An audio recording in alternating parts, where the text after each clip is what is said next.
విశాఖలో సిఆర్జెడ్ నిబంధనలు ఉల్లంఘించడంపై హైకోర్టు ఆగ్రహం వ్యక్తం చేసింది.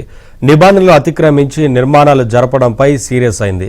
విజయసాయిరెడ్డి కుమార్తె నేహారెడ్డికి చెందిన నిర్మాణాలపై హైకోర్టులో విచారణ జరిగింది. అక్రమ నిర్మాణాలపై వారం రోజుల్లో నివేదిక ఇవ్వాలని హైకోర్టు ఆదేశించింది.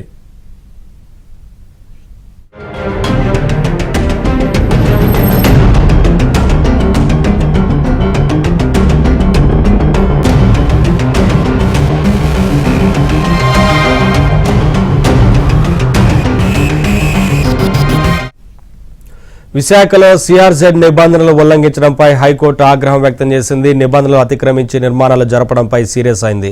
విజయసాయిరెడ్డి కుమార్తె నేహారెడ్డికి చెందిన నిర్మాణాలపై హైకోర్టులో విచారణ జరిగింది. అక్రమ నిర్మాణాలపై వారం రోజుల్లో నివేదిక ఇవ్వాలని హైకోర్టు ఆదేశించింది.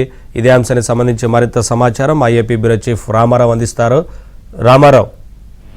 నవీన్, విశాఖలో సిఆర్జెడ్ నిబంధనలు ఉల్లంఘించి నిర్మాణాలు జరపడంపై రాష్ట్ర హైకోర్టు ప్రధాన న్యాయమూర్తి ధర్మాసనం సీరియస్ అయింది. మాజీ ఎంపీ విజయసాయిరెడ్డి కుమార్తె నేహారెడ్డి సిఆర్జెడ్ నిబంధనలు ఉల్లంఘించి చేసిన నిర్మాణాలపై హైకోర్టులో ఈ రోజు విచారణ జరిగింది.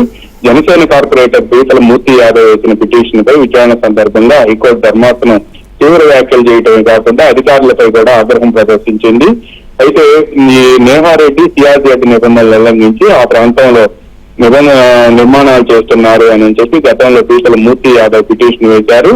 ఈ పిటిషన్ కి సంబంధించి హైకోర్టులో విచారణ జరిగిన సమయంలో ఆమె చేస్తున్న నిర్మాణాలు సిఆర్జెడ్ పరిధిలో ఉన్నాయా, ఒకవేళ ఉంటే దాన్ని తొలగించేందుకు ఎటువంటి చర్యలు తీసుకున్నారో నివేదిక ఇవ్వాలని చెప్పి సిఆర్జెడ్ అధికారులను అప్పట్లో హైకోర్టు ఆదేశించింది. అయితే సిఆర్జెడ్ అధికారులు తాము అడిగిన నివేదిక ఇవ్వలేదు అని చెప్పి ప్రభుత్వ అధికారులు ఈ రోజు హైకోర్టు ధర్మాసనం ముందు నివేదించారు. దీంతో హైకోర్టు ధర్మాసనం సీరియస్ అవడమే కాకుండా విశాఖ జిల్లా కలెక్టర్, విశాఖ కమిషనర్ తో పాటు సిఆర్జెడ్ మెంబర్ సెక్రటరీలతో కమిటీని కూడా నియమించింది. ఈ కమిటీ సిన్సియర్ అధికారులతో పరిశీలన చేయించాలి అని చెప్పి ఆదేశించింది. భీమునిపట్నం పరిధిలో మొత్తం కూడా ఈ నిర్మాణాలు సిఆర్జెడ్ పరిధిలో ఏమైనా నిర్మాణాలు జరిగాయా, నిర్మాణాలు జరిగితే ఎప్పుడు చేశారు, వాటికి సంబంధించిన వివరాలు కూడా ఈ నివేదికలో పొందుపరచాలి అని చెప్పి ఆదేశించింది. ఒకవేళ కోస్టల్ రెగ్యులేటరీ జోన్ నిబంధనలకు విరుద్ధంగా అక్కడ నిర్మాణాలు జరిగితే వాటిని కూల్చివేయాలి అని కూడా ఆదేశించింది.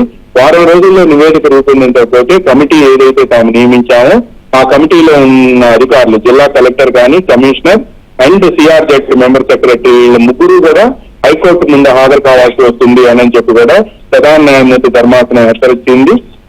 వీళ్ళిచ్చే నివేదికను కూడా హైకోర్టు ముందుంచాలి అని చెప్పి కూడా ఆదేశాలు జారీ చేసింది. వచ్చే వారానికి కేసు విచారణను వాయిదా వేసింది. Naveen. Right, thank you Ramarao. Thanks for the updates.